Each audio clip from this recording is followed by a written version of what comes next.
సాయి అని పేరు పెట్టుకున్న ఒక కసాయి జర్నలిస్ట్. ఇతన్ని కసాయి అని పిలుస్తున్నందుకు నాకు జస్టిఫికేషన్ ఉంది. ఈ వీడియో చివరి దాకా చూస్తే మీకు జస్టిఫికేషన్ వస్తుంది. ఇప్పుడు ఇతను చేసిన ఒక వీడియో చూద్దాం. ఫస్ట్ ఆ థంబ్నెయిల్స్ ఏం పెట్టాడో చూద్దాం. కర్ణాటకలో ఆర్ఎస్ఎస్ బ్యాన్. ఈ థంబ్నెయిల్ చూసిన ఎవరైనా సరే కర్ణాటకలో ఆర్ఎస్ఎస్ ని ఎందుకు బ్యాన్ చేశారు తెలుసుకుందామని ఆ వీడియో ఓపెన్ చేస్తారు. కానీ ఇతను చెప్పే చూడండి. మైనార్టీల బుజ్జగింపు కోసం ఎంతకైనా దిగజారే తత్వం కాంగ్రెస్ పార్టీది. దానికోసం హిందువులనే దొంగలు చేస్తుంది, హిందువులనే తీవ్రవాదులు చేస్తుంది, హిందువులనే హింసాత్మకులు అని చెప్పేసి. ఇతని థంబ్నెయిల్స్ కి ఇతను చెప్పే న్యూస్ కి ఏ సంబంధం ఉండదు. ఇతను చెప్పే న్యూస్ కాంగ్రెస్ హిందువుల్ని తీవ్రవాదుల్ని చేస్తుంది. కసాయి, నువ్వు పెట్టిన థంబ్నెయిల్ ఏంటి? నువ్వు చెప్తున్న న్యూస్ ఏంటి? నువ్వు పెట్టిన థంబ్నెయిల్ ఆర్ఎస్ఎస్ గురించి. ఇక్కడ హిందువుల గురించి ఎందుకు మాట్లాడుతున్నావు? ఆర్ఎస్ఎస్ లో ముస్లిమ్స్ కూడా ఉన్నారు కదా, క్రిస్టియన్స్ కూడా ఉన్నారు కదా. ఇప్పుడు ఆర్ఎస్ఎస్ చరిత్ర గురించి, ఆర్ఎస్ఎస్ బ్యాన్ల చరిత్ర గురించి చెప్పి నీ కళ్ళు తెరిపిస్తాను, విను. ఆర్ఎస్ఎస్ అనే సంస్థ ఇప్పటికే 3 సార్లు బ్యాన్ అయింది. 3 సార్లు నిషేధానికి గురైంది ఆర్ఎస్ఎస్. ఒకటి మొట్టమొదటి గాడ్సే చనిపోయినప్పుడు, చివరికి ఆ నిషేధం పెట్టిన జవహర్లాల్ నెహ్రూనే మొదటిసారి బ్యాన్ చేసింది. నువ్వు చెప్పినట్టు నెహ్రూ కాదు, మొదటిసారి బ్యాన్ చేసింది సర్దార్ వల్లభాయ్ పటేల్. ఆ బ్యాన్ చేసింది గాంధీ గారిని చంపినందుకు.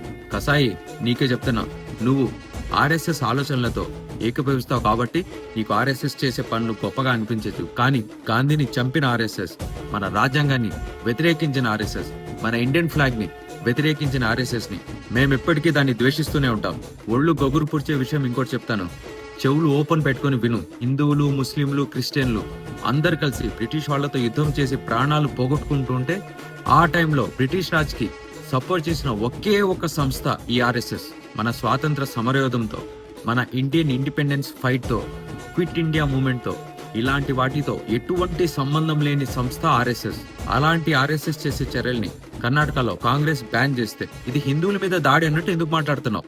ఇప్పుడు ఈ కసాయికున్న మరో complaint, Karnataka government Karnataka schools లో, గవర్నమెంట్ ఆఫీసెస్ లో ఆర్ఎస్ఎస్ చేసే చర్యల్ని బ్యాన్ చేసిందంట. అది ఇతనికి ప్రాబ్లం ఉందంట. కసాయి, ఈ ప్రశ్న నీకే.